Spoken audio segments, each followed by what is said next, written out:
So when the pastor sent out his email, I sent out a text saying I'd take it for him, and I should have, put it a little bit differently, like, can we get another elder to do it or something, but then that's okay. It's been a long time since I've given one. I used to be Pastor Ailes when he was here. I used to be his backup guy, so I've given a few, but when Pastor Bill here has given stuff, we've usually gotten an outside guy to give you somebody different to listen to. So it's been a while, so please be patient. But I'll probably be a little bit short, I'm hoping, so you can get out a little bit sooner. So the text is going to be 13. He's got how do you define love there. 13, 4 through 8. If you want to take a look at your Bibles at some point. I'm going to use it. I'm going to look differently at it than a normal sermon. And 13, 4 through 8, love is patient, love is kind. It does not envy, it does not boast, it is not proud. It does not dishonor others, it is not self-seeking, it is not easily angered. It keeps no records of wrongs. Love does not delight in evil, but rejoices with the truth. It always protects, always trusts, always hopes, always perseveres. Love never fails, but where there are prophecies, they will cease. Where there are tongues, they will be stilled. Where there is knowledge, it will pass away. So if you go to Hobby Lobby, you see parts of that everywhere. And it's more than just a nice little thing to put up on the wall to say, this is what Christian love's about and what real love's about. And, there was one of the things in college, I remember a psychology class, Psycho 101, and they made everybody take it. You got to know the brain. But it was mainly to get guinea pigs for their studies, because to pass the class, you had 9 or 10 hours of you had to undergo psychological evaluations and tests. You were the guinea pigs for the psychological department. Well, at any rate, I remember the professor in that class didn't get a lot out of that one. I got more on my own. But he was very excited one day as a researcher because he got to talk about physical aspects of love, we should say it that way.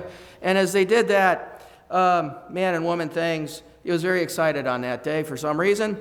But when he was going through it about the brain, one thing that came about was, when he was talking about it, is love is the one thing that takes away from the body, while everything else is to build the body up. If you look at physical energy, you're building the muscles. So you're taking a look at physical activity. When you're eating food, it is to break down energy so that energy goes to the cells. When you're breathing in oxygen, it's so respiration can happen. You are building the cells up. You are feeding. You are building into yourself. Love is the one thing that you're not building into yourself, you're giving away. Love breaks you down. All right? Go through any elementary school, any elementary school, any middle school, any high school, all the male teachers have male pattern baldness. All right? We have male pattern baldness because of the stress that job gives. It's not an easy job. All right? There's one time we had this group of kids, and we had this really and we did very well this year. I remember when we were at 65% graduation, and just graduating was a thing, and I sat on a lot of committees to change a lot of things. And we ended up, now this year, we were so proud of ourselves, which we shouldn't be, we should be more humble, 94% graduation rate, $1.5 million in scholarships for about 60 seniors. I think that's pretty good. So with that being said, we turned into a little hidden gem over there. And but we had this one group of girls that were always prima donnas. You know what I'm talking about. And they're prettier than everybody else. One time I had enough of them, and I said, look, all right, you've put down every old person in this building, including myself. And I looked at them, and I go, how do you think we got here? You're here because somebody thought the same of your parents. They were beautiful too. And they were. And it's the parents and the kids. Sorry, kids. But love ages you. It ages you fast because you are giving if you truly love somebody. If you truly love that person, if you truly love that thing, it will take more from you than you put into it. And there's a greater reward for that love, because everything you touch, if it's truly out of love, especially from a love from God, it will get better. You will grow whatever it is that you're trying to grow. You will grow whatever it is going to be there. All right? Keith Pettit great man, lived over there, Willis's brother, died recently. And that might have been the first time I think my kids saw me ever tear up. And I had to explain to them, every day as I was a kid, we took our bikes, rode over to the Pettit picking patch, and we were sitting there picking strawberries, and if we weren't picking strawberries, we're playing football and baseball. I spent a lot of time with Keith Pettit as a kid. And so when he died, it really brought all that back. And it was really, you're not getting it back. And so it was kind of but you got to remember the good times when you have a loss. You can't go backwards. But it was his love of Christ, it was his love of his church that grew not just wherever he was, but then when you look at his kids and the success they had, he's got one that's a minister, one that's been a superintendent, one that runs companies, Fortune 500 companies that graduated from West Point. All right? Every one of his kids was stellar. Well, he loved them. He loved them to the point where as he was showing that love, as he was doing that love, it came out. And it came out in everything that it did. Did it take from him? Yeah, it took from him. But at the same time, it gave to him. It gave and prospered everywhere that he went. And so if you truly love somebody, it's not what they're doing for you. It's not what's happening. If you love them, it's what are you doing for them. And so when you look at 13, 4 through 8, I thought, because when I text the pastor, I didn't know what I was going to talk about. And so I just started, when I don't know what I'm going to talk about, and I know I got to do something, I just start reading the Bible and then seeing what's catching my eye. I pray about it, and then I just read. And I keep reading until I find something. So I've read a lot. And so as we take a look at it in Corinthians, it's like a lot of this is really good stuff. A lot of this is how-to. And so I'd urge you to read 1 Corinthians, because if you read it, there's a lot of how-to and what to do in it. Just like Romans. Romans is a lot of the same stuff. So when I was reading 13, 4 through 8, I asked myself the question as I was reading those verses. I thought it'd make a good sermon, because if I have the question, other people might have the question. Is that really what's being demonstrated? Good teaching isn't just what you're talking about, it's how you demonstrate it. Good parent that's quiet, that's living a good life is a good example for what they can do for their kids. So when I was looking at, did Christ do that? Did Christ demonstrate 13, 4 through 8? And so what I wanted to do is I wanted to show proofs that Christ did do that. This is what Christ did to demonstrate these verses. So what I want to do is I want to go through each verse and go through proofs that Christ lived the life that he told us to live. Because we want to apply. Well, let's talk about application. Let's talk about how he did it. Let's talk about what he did there, and let's work into there. So if we look at the first verse I'm looking at, love is patient, love is kind. It does not envy, it does not boast, it is not proud.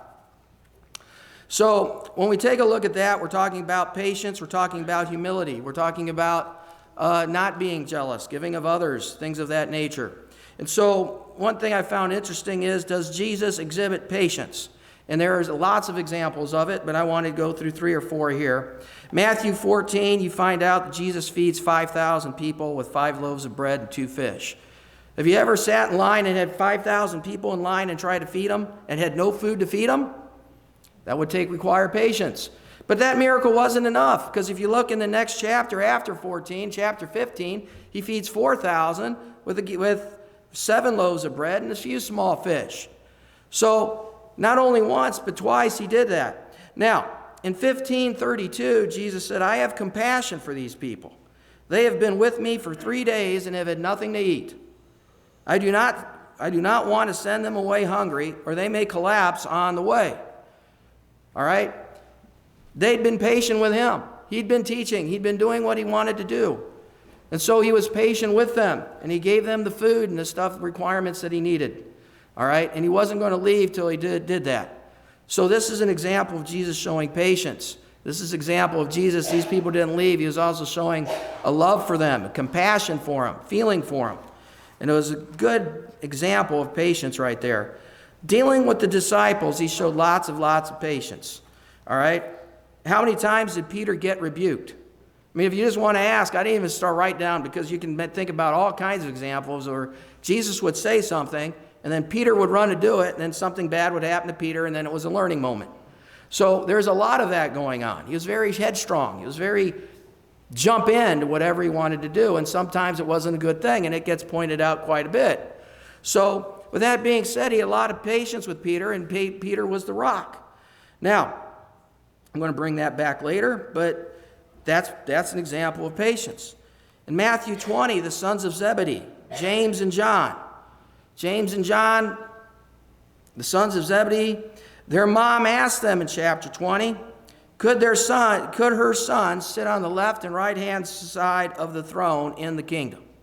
Now, I want to point that one out because if you didn't think there was backstabbing, if you didn't think there was fighting in there, because they knew the King of Kings, God was there with them, that they were fighting for a place to be in God's honor, there was some backstabbing. There was some things there. There were some jealousies.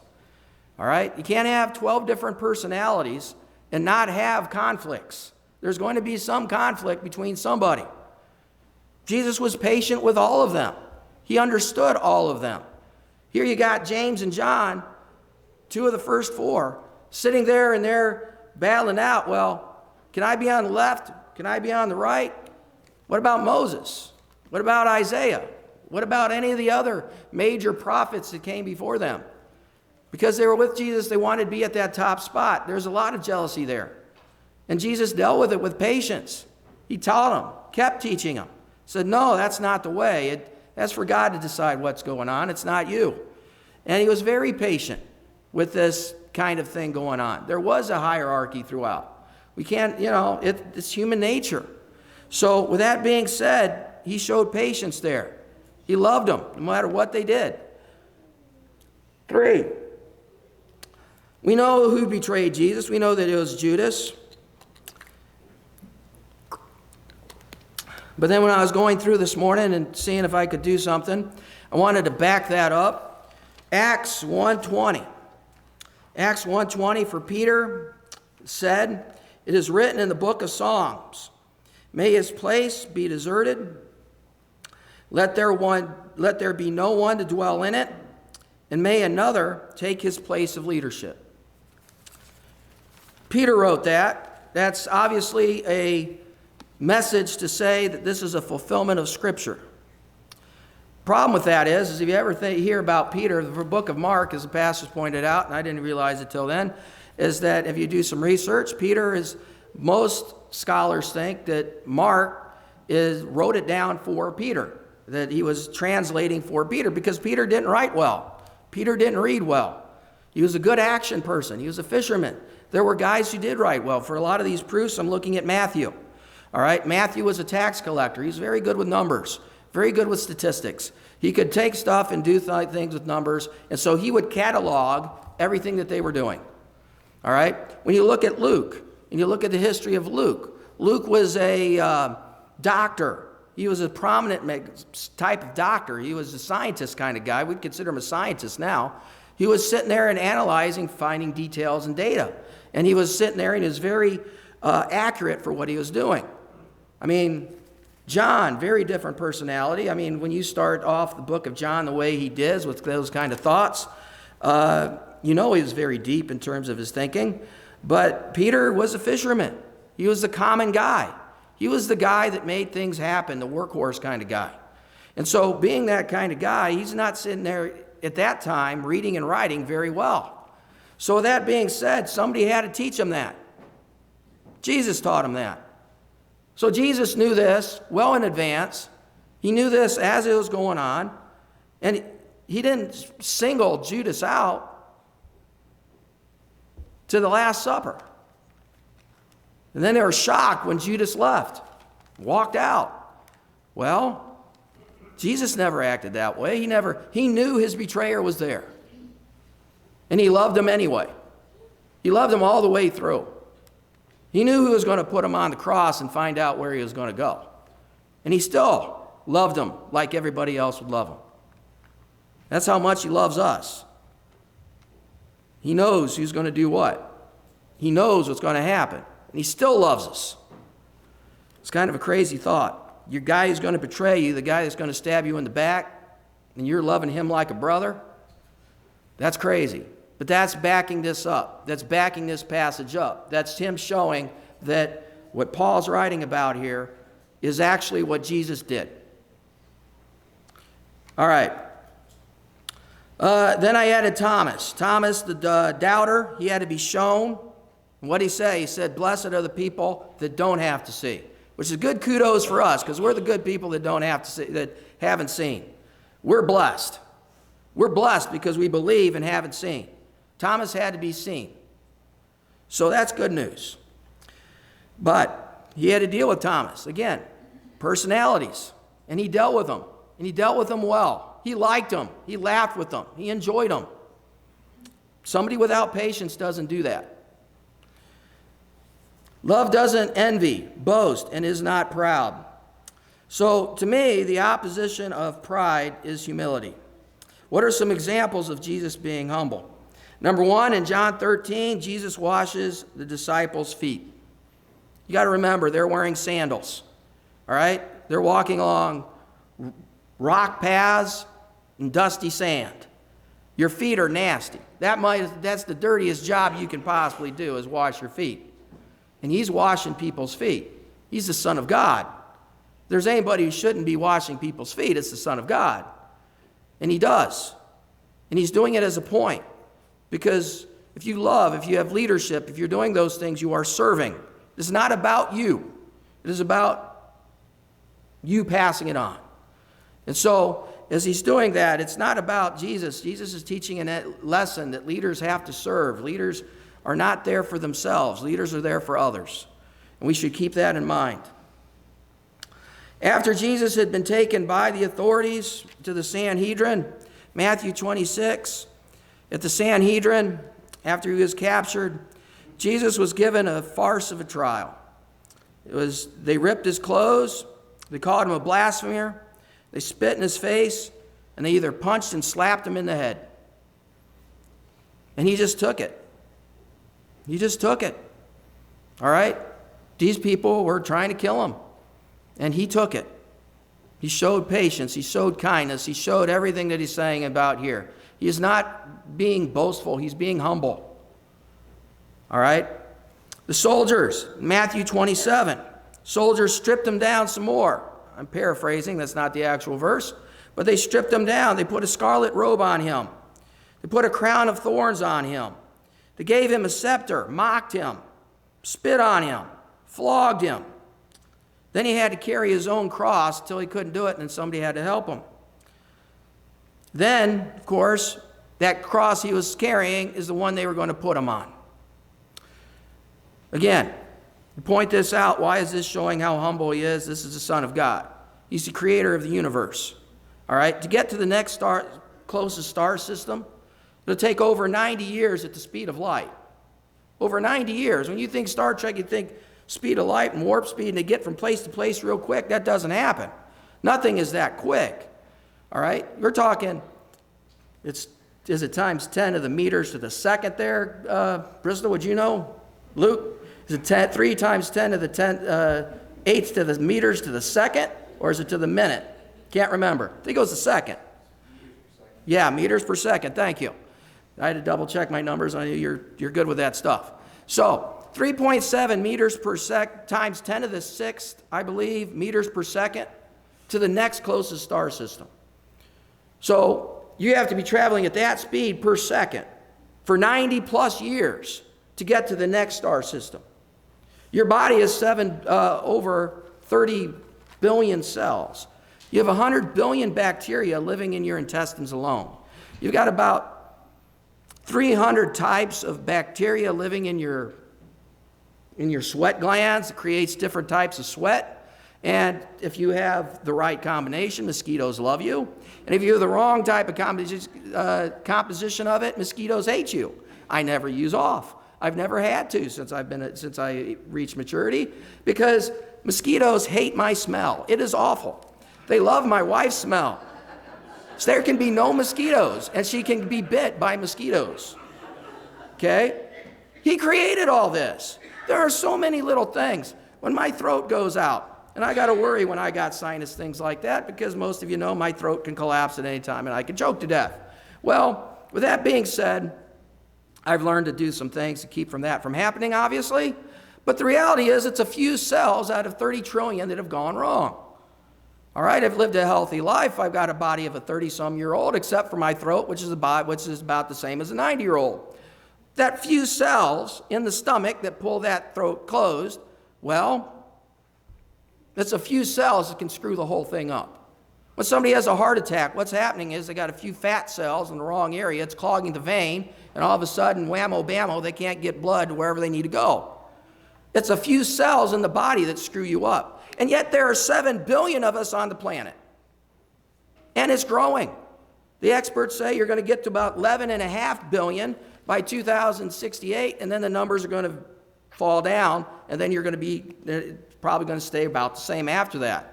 So, and that's the latest information that came out last year. So with all that being said, as you take a look at it, the odds of one human being on Earth, considering all the things that needs to be there, is very, very small.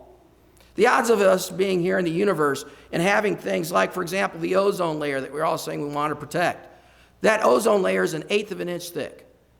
And the people that are behind the argument of the ozone layer would say if the ozone layer was not there, life on the planet would not be able to exist because the ultraviolet rays of the sun would destroy it. That's their argument.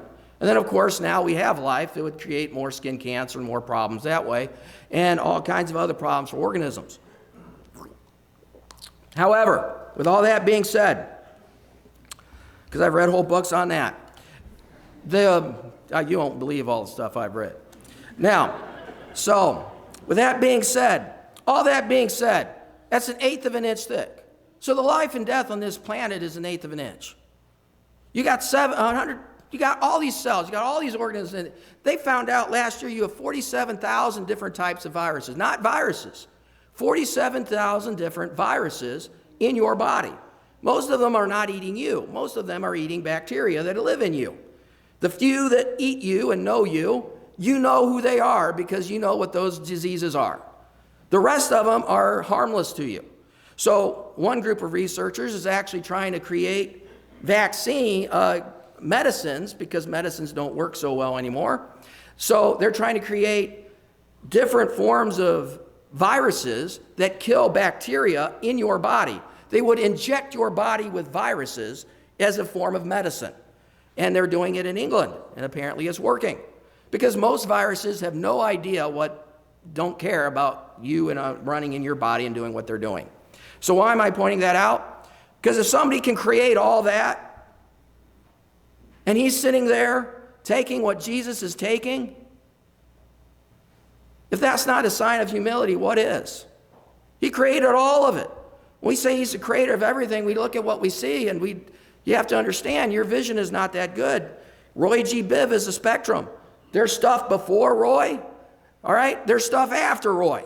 We can't see it. We can't. Because our eyes play tricks on us. They're not as good as we think they are. So science looks at the world, which is why science is flawed in the end. We can't see everything. We can't test everything. We have no idea as much of the stuff that's actually going on. We can test a lot, but we can't do it all. So the reality is, he created all of this. All of it. And as he created all of it, he's sitting there getting beat. He's sitting there getting flogged. When he said paradise, he means paradise when he talked to the man next to him on the cross. He's the creator. He's there. And he's doing this for you. That's the bottom line. He's doing this for us. He's sitting there humbling, taking the worst beating he can. He's washing the feet of a human being when he's a universe's creator. He's doing all this. He doesn't have to. He does it because he wants to. He loves us. That's why he's doing it. It's love. That's humility.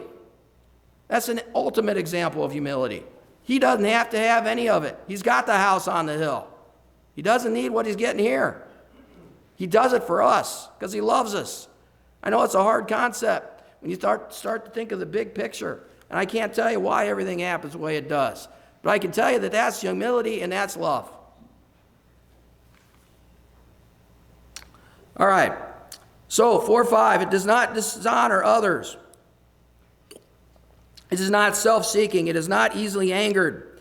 It does not keep record of wrongs, or does not keep any record of wrongs. So examples. So forgive and forget. You hear that one a lot. Many of the same proofs. All right? So a lot of the stuff I just mentioned. Let's focus on a few examples that go with that. All right? Luke 23:34. Sitting on the cross, one of the last things he says, Father, forgive them. After he just went through all the stuff we just said. Forgive them, for they do not know what they are doing. Luke 23:43. Jesus to the criminal alongside him on the cross. Truly I tell you today, you will be with me in paradise. Past, entire life, doesn't matter. Said he defended Jesus while he was dying on the cross with him. All right? Those past deeds, Jesus wiped them out. You're coming with me. Did he keep record of wrong for that guy? No. He's hanging on the cross. Chances are, if he wasn't doing the Messiah, he was there because he was doing a lot of bad. He was doing a lot of bad. No record. Jesus wiped him clean. He was defending Jesus. No count. Peter denies 3 times. Said earlier, he showed a lot of patience with Peter. John 21:15-23. Basically, John reinstates Peter. He denied him 3 times and was in hiding. And he came back. He said, Peter, you're the rock. You're going to be here. You're reinstated. He did not keep record of Peter's wrongs. He let Peter know, this is it. All right? You're the man. All right? Forget it. Live and move on. So Jesus had plenty of examples of this. Verse 6, love does not delight in evil, but rejoices in the truth. So, when Jesus entered Jerusalem, he wept, for he knew its destruction was coming. When he was coming into Jerusalem on the triumphant entry, he was crying. He was crying because they were to kill him there, and he knew it. And he knew that the city was going to be burnt down. And it was going to happen 30 or 40 years after the persecution of Jesus. Jerusalem was going to get its. And he knew it. And he did not relish it. He did not want it. He did not want that happening. All right? When we sit up there, we're trying to get people to come up for Christ. All right? He doesn't want any of them burning in hell. He wants them all up here. He wants to take everybody he can with him, but he gave you a choice. You can accept the choice. You don't have to accept the choice, but you're going to have to live with the consequences of whatever one you decide. If you decide to follow him, you decide to live with him, all right? Understand, he's willing to give you a blank slate, but you got to be trying your best. Because he's not relishing when you screw up. He's forgiving it, but it's not something that he's proud of. Nor any parent is ever proud when their kid does something wrong. All right, that's when the parent says, that is like you. All right, there's been times when my girls do something, my wife looks at me and goes, that's from your side.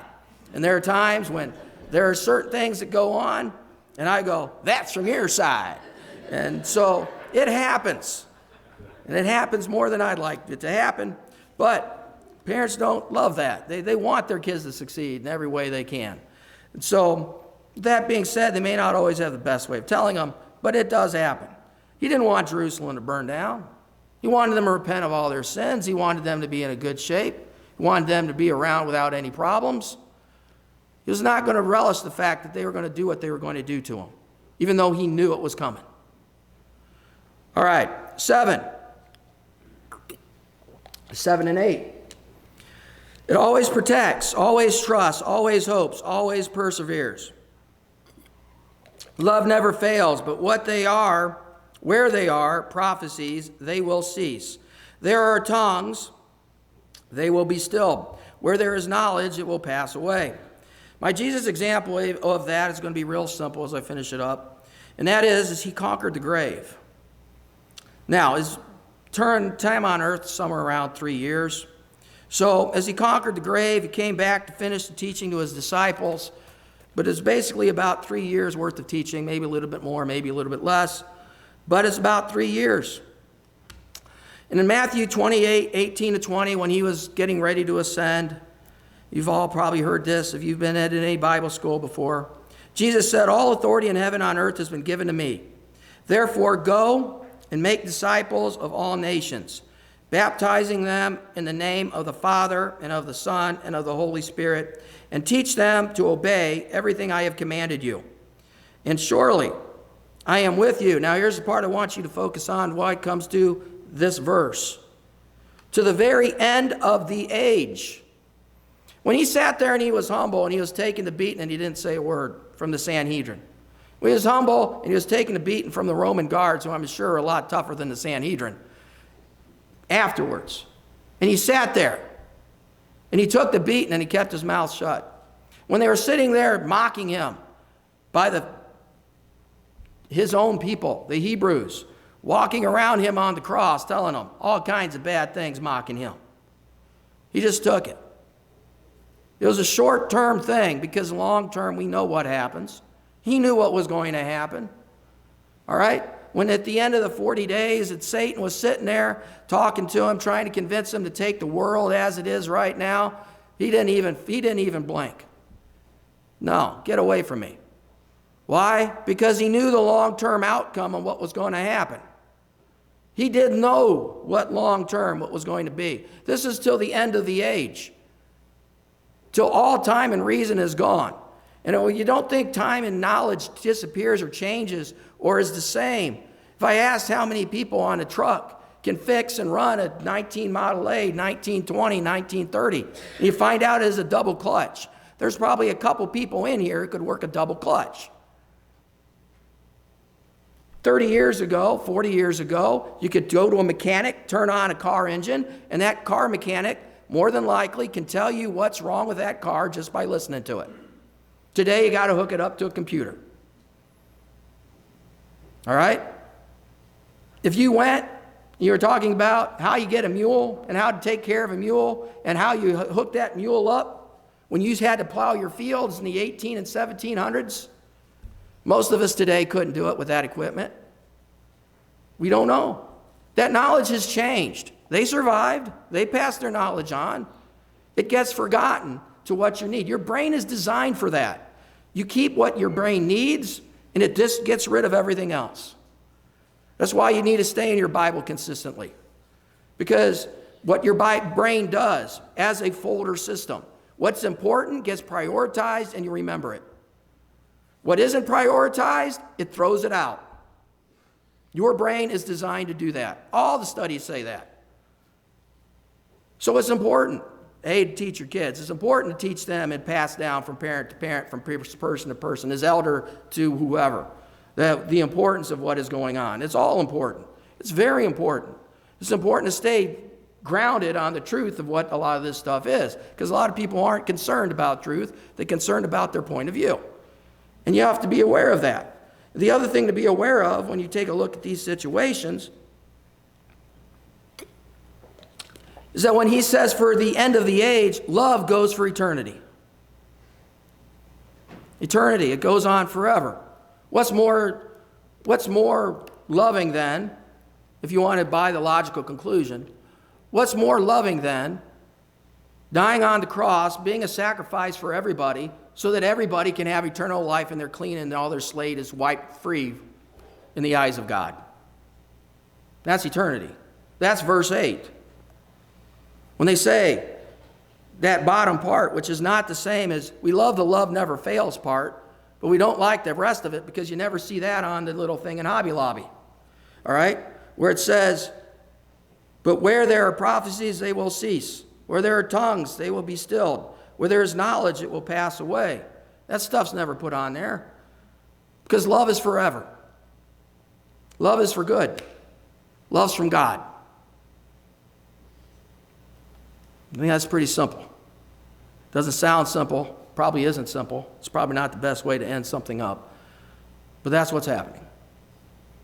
That's the ultimate example of love. Him dying on the cross. You look at 13, 4 through 8. If you want proofs that Jesus that Paul, when he writes this, if Jesus lived it, hopefully I gave you a bunch of evidence that proves that those are evidences of that happens. So, like I said, it's been a while, so my endings aren't as good as they were. But thank you for your time.